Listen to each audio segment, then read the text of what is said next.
Assalamualaikum warahmatullahi wabarakatuh. Halo semuanya, apa kabar? Hari ini kita akan belajar matematika. Sebelumnya, Ibu akan mengingatkan untuk saling jaga jarak, selalu menggunakan masker, dan rajin mencuci tangan. Oke, kalau begitu, ayo kita mulai pembelajaran hari ini. Oke, hari ini kita akan mempelajari tentang mengenal bentuk aljabar. Sebelumnya, ayo siapkan buku tulismu untuk mencatat hal-hal penting yang akan kita pelajari hari ini. Sekilas tentang aljabar, tahukah kalian penemu aljabar adalah Abu Abdullah Muhammad bin Musa al-Khawarizmi. Aljabar berasal dari bahasa Arab, aljabar, yang berarti pertemuan, hubungan, atau perampungan. Aljabar adalah cabang matematika yang dapat dicirikan sebagai generalisasi dari bidang aritmatika. Tujuan pembelajaran kita hari ini adalah yang pertama, mengenal bentuk aljabar, kedua, mengidentifikasi unsur-unsur bentuk aljabar, dan yang ketiga, menyelesaikan masalah dalam kehidupan sehari-hari yang berkaitan dengan bentuk aljabar dengan penuh percaya diri. Permasalahan 1. Pak Anwar memanen apel dengan hasil 5 keranjang penuh, dan sisanya 10 apel di luar keranjang. Kita asumsikan bahwa setiap keranjang memiliki jumlah apel yang sama. Lalu, bagaimana menentukan banyak apel dalam bentuk aljabar? Pertama-tama, kita tuliskan terlebih dahulu apa yang diketahui. Yang pertama, 5 keranjang. Yang kedua, 10 apel. Kita lakukan pemisalan. Misal, 1 keranjang sama dengan X. Mengapa demikian? Karena kita tidak mengetahui ada berapa apel dalam 1 keranjang tersebut. Namun kita asumsikan bahwa setiap keranjang memiliki jumlah apel yang sama. Oleh karena itu kita misalkan 1 keranjang dengan X. Maka karena terdapat 5 keranjang, maka bentuknya akan menjadi 5X. Lalu 10-nya dibagaimanakan, Bu? 10-nya kita jumlahkan atau tambahkan. Maka bentuknya menjadi 5X ditambah 10. Jadi bentuk aljabar pada permasalahan 1 adalah 5X ditambah 10. Permasalahan 2. Suatu ketika terjadi percakapan antara Pak Erik dan Pak Thohir. Mereka berdua baru saja membeli buku di suatu toko grosir. Pak Thohir, kelihatannya beli buku tulis banyak sekali. Iya, Pak. Ini pesanan dari sekolah saya beli 2 kardus dan 3 buku. Pak Erik beli apa saja? Saya hanya beli 5 buku, Pak. Buku ini untuk anak saya yang kelas 7 SMP.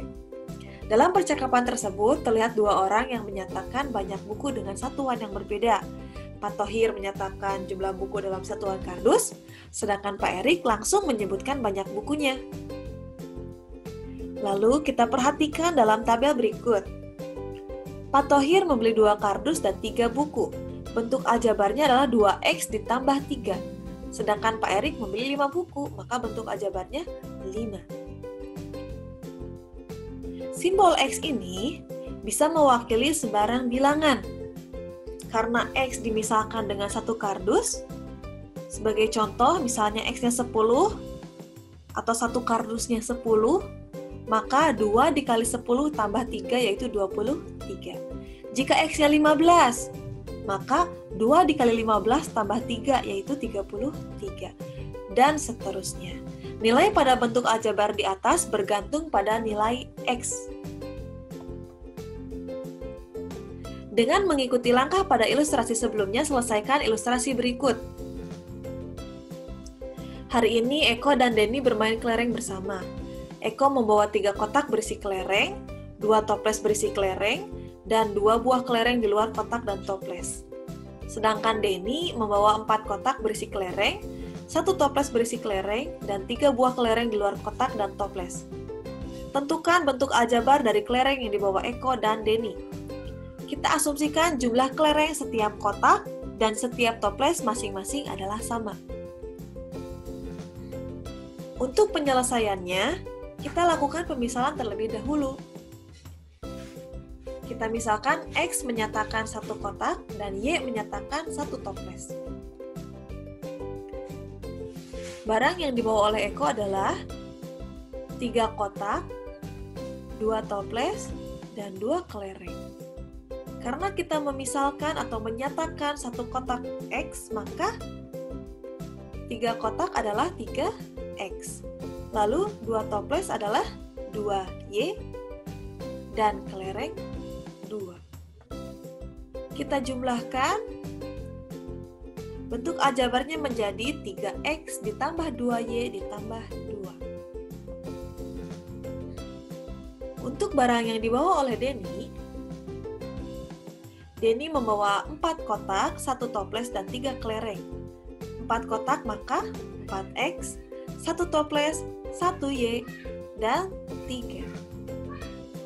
Lalu kita jumlahkan semuanya, maka bentuk aljabarnya adalah 4X ditambah 1Y ditambah 3. Selanjutnya, kita akan mempelajari unsur-unsur pada bentuk aljabar. Yang pertama adalah koefisien. Koefisien adalah bilangan yang diikuti oleh variabel. Pada bentuk aljabar berikut, koefisiennya ditunjukkan oleh 5 dan 2. Untuk variabel, huruf atau simbol yang digunakan untuk mewakili bilangan atau nilai yang tidak ditentukan. Pada bentuk aljabar ini, variabelnya adalah X dan Y. Lalu yang terakhir adalah konstanta. Suku yang tidak memuat variabel, dia tidak memiliki variabel, dia sendiri, jomblo. Maka, pada bentuk aljabar ini konstantanya adalah 3. Selanjutnya, kita akan mempelajari tentang suku. Ayo kita lihat dulu, di sini 5X merupakan suku. 2Y juga suku. 3 juga suku. Maka terdapat 3 suku pada bentuk aljabar tersebut. Lalu apa itu suku? Suku adalah bentuk-bentuk yang dipisahkan oleh tanda penjumlahan atau pengurangan. Berikut nama-nama bentuk aljabar berdasarkan banyaknya suku. Suku 1 disebut dengan monomial. Seperti ini bentuknya. Lalu suku 2 atau binomial, bentuknya seperti ini, 2X ditambah 4. Lalu ada suku 3 atau trinomial. Bentuknya seperti ini, 2X tambah 3Y tambah 7. Mereka dipisahkan oleh tanda penjumlahan. Untuk bentuk aljabar yang tersusun dari lebih dari 3 suku, dinamakan polinomial.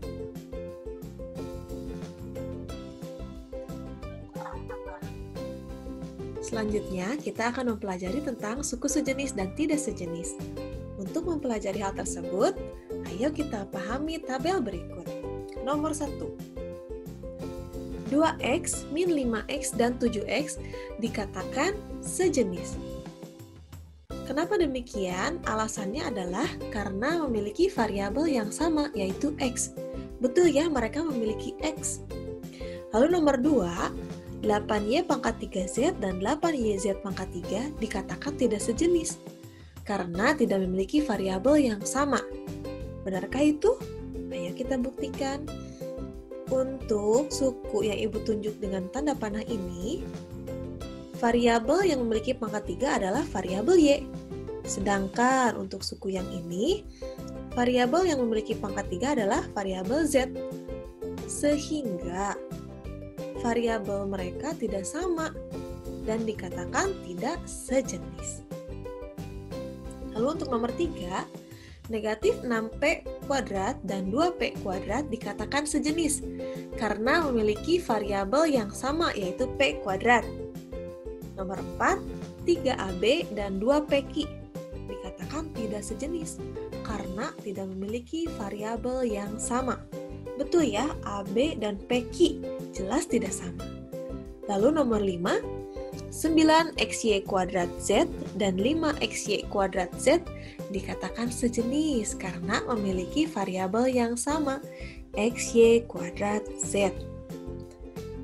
Oke, berdasarkan tabel berikut, apa yang kita pahami? Apa itu suku sejenis? Suku sejenis adalah suku-suku yang memiliki variabel sama.